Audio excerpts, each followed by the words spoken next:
India के इतिहास में ऐसा पहली बार होने जा रहा है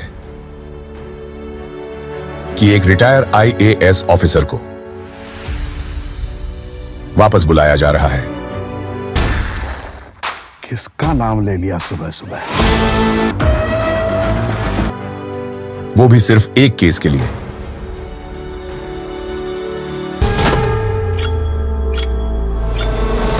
तुम्हें मालूम है तुम किसके खिलाफ जा रहे हो? मैं अंग्रेजी में एक कहावत है, What goes around comes around। एसएससीज का नंबर बढ़ता जा रहा है, लेकिन टैक्स कलेक्शन में कोई खास इंप्रूवमेंट नहीं हो रहा।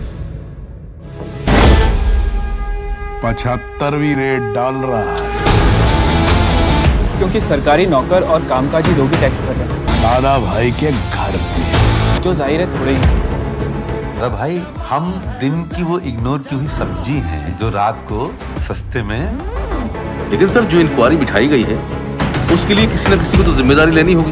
बाकी सरकार वहां के सीएम नहीं, दादा भाई चलाते हैं।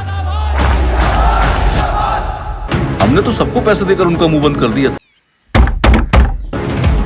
फिर पता नहीं कहां से ये आदमी बहुत सारे सबूत लेकर आ गया। सर, वो बहुत सनकी आदमी है सर। कौन है ये लल्ला? दरवाजा खोलो, दादा मनोहर भाई के नाम पर वारंट है।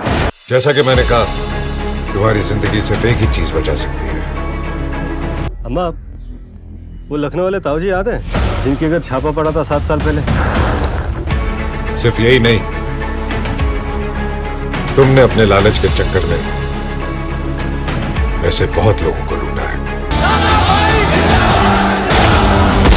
एक बात बोलूं सर जी, असली काम तो ये लोग कर रहे हैं। सब तैयार हैं? वही ईमानदार अफसर है, आज हमारे घर पधारे हैं छापा मारने। मुझे इस केस में एक बड़ी टिप मिली कि एनबीआई, जहां से बहुत सा पैसा गायब है। अंदर ये शस्त्रधारी देख रहे हो? ये केस पुलिस का है नहीं, ये सीबीआई का केस है। बाहर सरकारी कर्मचारी देख रहे हो, और सीबीआई तो तभी इन्वेस्टिगेशन करेगा जब आप उसे प्रिंट करेंगे। ये पांडव कब से चक्रव्यूह रचने लगे हैं? एक बात है जो मुझे और सीबीआई दोनों को कंफ्यूज कर रही है।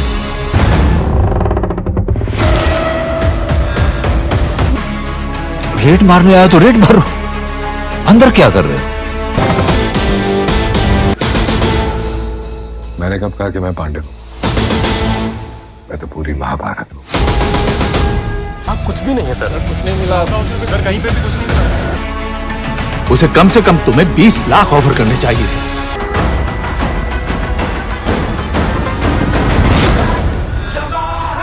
क्या जरूरत थी एक सरकारी ऑफिसर के लिए राजा जी की फौज बुलाने की?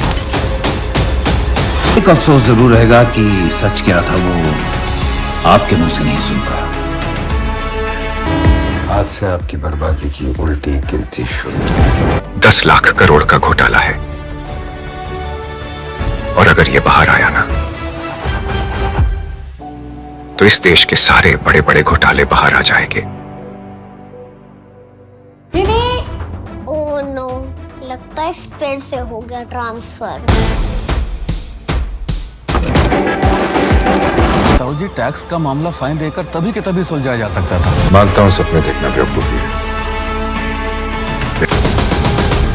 आज के बाद सब कुछ आपकी नजरों के सामने होगा। अरे किसकी जिंदगी झंड कर रहा होगा पटनायक को? ये तो सिर्फ 74 बार है, प्लैटिनम जुबली तो अभी बाकी है।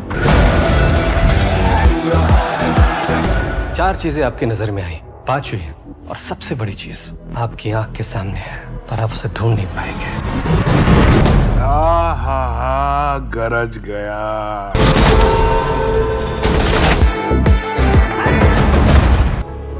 क्या वो इस देश का सबसे बड़ा कवर अप था? पकड़ सको तो पकड़। मैंने मेरी पूरी जिंदगी मेहनत करी है, लेकिन अगर सपने पूरे करने की कोशिश की जाए फंस गया है पटनायक वहां। इस केस के लिए,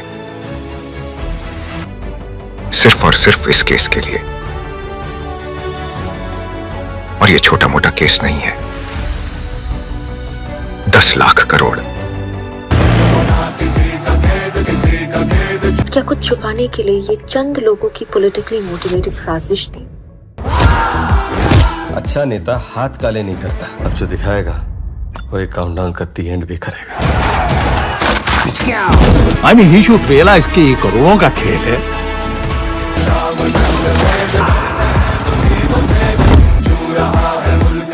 लेकिन इसमें रिस्क भी उतना ही है जितना बड़ा ये केस है। अगर थोड़ी भी गड़बड़ हुई तो अपनी जान भी गंवा सकते हो। तो बड़ी बड़ी चीजें मुमकिन है। जैसी करनी वैसी ही भरनी।